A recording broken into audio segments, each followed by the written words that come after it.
A derrota de Heitor, o troiano, para o grego Aquiles, praticamente selou o destino de Troia diante dos gregos. A derrota.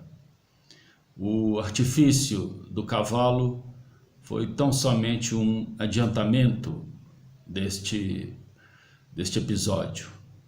Restou, pois, a um general troiano, Enéas, a epopeia final, a última aventura, sair dali com os poucos restantes, juntamente com seu filho Ascânio, e foram em direção à Península Itálica, na região da Lácia, e ali fundaram uma cidade.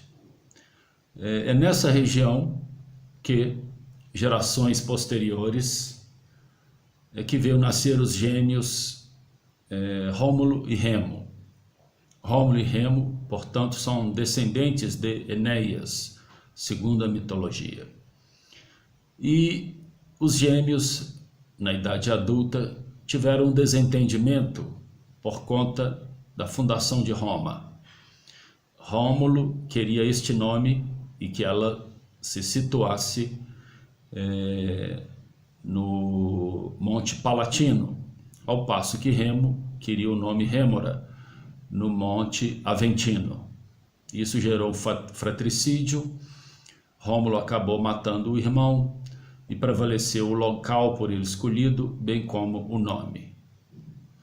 Pois bem, em virtude desta mitologia, os patrícios, ou seja, os descendentes de Rômulo, fizeram uso deste discurso mitológico para se colocarem acima dos plebeus romanos. Ou seja, ficou estabelecida uma divisão de classes bem clara. Acima, os patrícios, abaixo, os plebeus. Evidentemente que os plebeus descontentes resolveram criar um movimento e deixaram os patrícios à sua própria sorte. Os plebeus foram para o Monte Sacro e ali se estabeleceram por algum tempo, não restando aos patrícios, então, abrir um diálogo com eles. Isso foi preponderante para a exigência dos plebeus, que seria uma legislação que não viesse das divindades romanas, que fosse feita às claras e que desse a eles, aos plebeus, a oportunidade do conhecimento delas. Foi desse movimento que surgiu a Lei das 12 Tábuas, que é de suma importância para o direito romano e, evidentemente, para os herdeiros desse direito, notadamente e praticamente todo o Ocidente.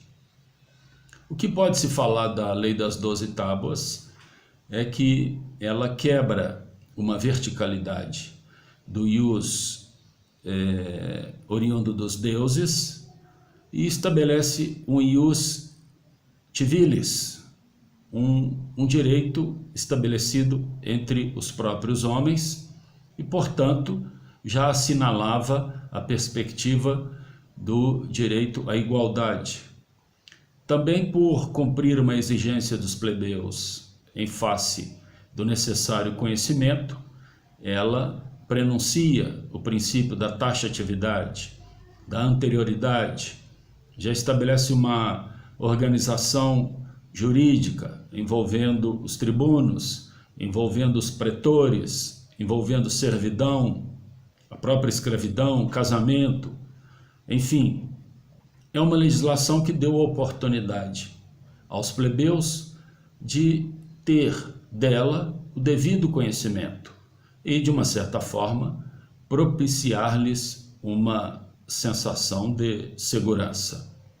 Basta dizer que também na Lei das 12 Tábuas já é indício de uma culpabilidade, estabelecendo uma idade mínima para criança de 7 anos, e a idade também adequada para receber pena, que seria a idade viril ou a puberdade. Portanto, a lei das 12 tábuas, ela tem um caráter extremamente simbólico. Ela se estabeleceu no ano de 450 anos de Cristo e teve o seu final material no ano de 390, quando os gauleses incendiaram Roma. Mas, recolhidos parte do material dessa legislação, os estudiosos constataram que ela contém uma escrita, um latim bastante popular, confirmando o fato de ser um movimento popular que não chegou às raias da extremada violência e que possibilitou às classes baixas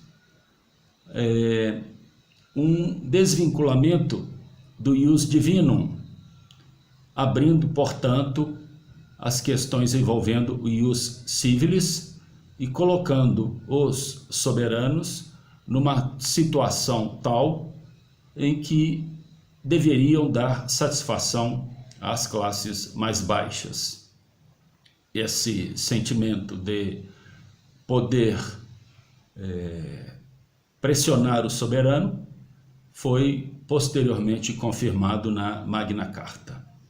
E finalmente, em se tratando da lei das 12 tábuas, muito embora tenha sido destruída, ela foi, naquilo que se pôde fazer, evidentemente, restabelecida por Justiniano no seu famoso código, mas isso quase 1000 anos depois, no século VI depois de Cristo.